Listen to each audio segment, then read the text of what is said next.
سبحان الذي أسرى بعبده ليلا من المسجد الحرام إلى المسجد الأقصى الذي باركنا حوله لنريه من آياتنا إنه هو السميع البصير۔ وہ ذات پاک ہے جو اپنے بندہ محمد صلی اللہ علیہ وسلم کو شب کے وقت مسجد حرام یعنی مسجد کعبہ سے مسجد اقصیٰ یعنی بیت المقدس تک، جس کے گردا گرد ہم نے برکتیں رکھی ہیں، لے گیا تاکہ ہم ان کو اپنے کچھ عجائبات دکھلائیں۔ بے شک اللہ تعالی بڑے سننے والے اور بڑے دیکھنے والے ہیں۔ واقعہ معراج میں دو باتیں نہایت اہم اور نتائج کے اعتبار سے کافی قابل غور ہیں۔ ایک تو یہ کہ حضور اکرم صلی اللہ علیہ وسلم کو کیا معراج جسد عنصری یعنی بدن کے ساتھ ہوا تھا، بیداری کی حالت میں ہوا تھا، یا محض یہ ایک خواب تھا، اور روحانیت کی سیر محض روحانی اعتبار سے ہوئی۔ دوسری بات یہ کہ حضور صلی اللہ علیہ وسلم نے معراج کی رات میں خدا تعالی کے دیدار سے اپنی آنکھیں ٹھنڈی کی یا نہیں۔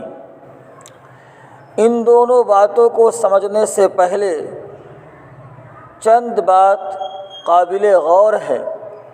پہلی بات یہ کہ معراج کا واقعہ ماہ رجب المرجب کی 27ویں تاریخ کو ہجرت سے تقریباً 1.5 سال پہلے پیش آیا۔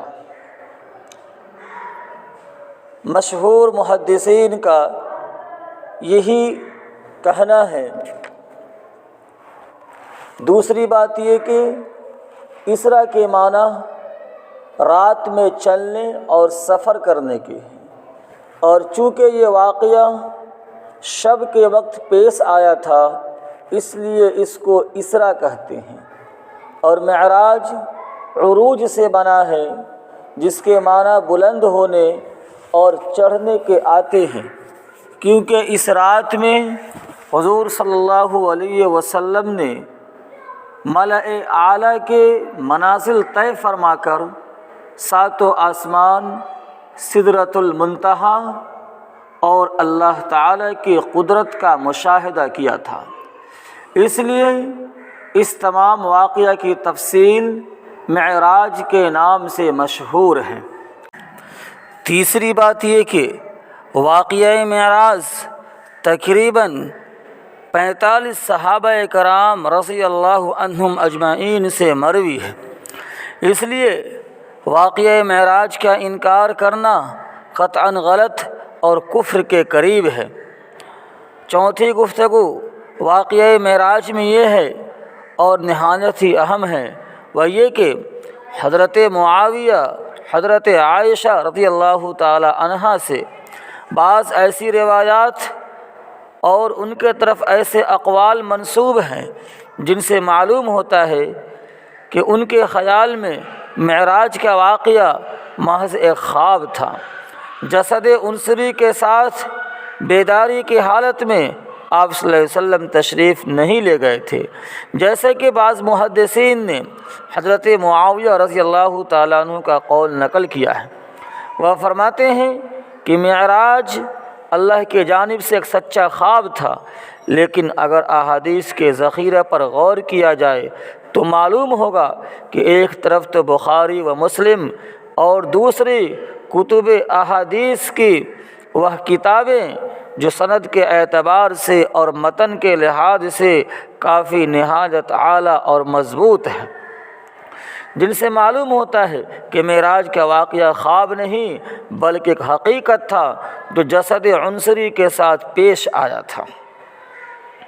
چنانچہ علامہ ابن حجر عسقلانی نور اللہ مرقدہ نے تحریر فرمایا ہے کہ واقعہ معراج اور اسرا دونوں ایک ہی رات میں بحالت بیداری جسم اور روح کے ساتھ پیش آئے ہیں، اور تمام محدثین فقہاء متکلمین کا بھی یہی مذہب ہے۔ بہرحال معراج کا جسد عنصری کے ساتھ ہونا یہ محقق ہے اور یہی ہمارا عقیدہ بھی ہے۔ دوسرا اہم مسئلہ یہ باقی رہ جاتا ہے کہ کیا حضور صلی اللہ علیہ وسلم نے معراج کی رات میں اللہ جل جلالہ کا دیدار کیا تھا، اللہ تعالیٰ کے دیدار سے اپنی آنکھیں ٹھنڈی کی تھی؟ تو اس میں بھی جمہور علماء کا قول یہی ہے کہ ہاں، حضرت صلی اللہ علیہ وسلم نے معراج کی رات میں اپنی خدا کی رؤیت سے اپنی آنکھوں کو ٹھنڈا کیا تھا۔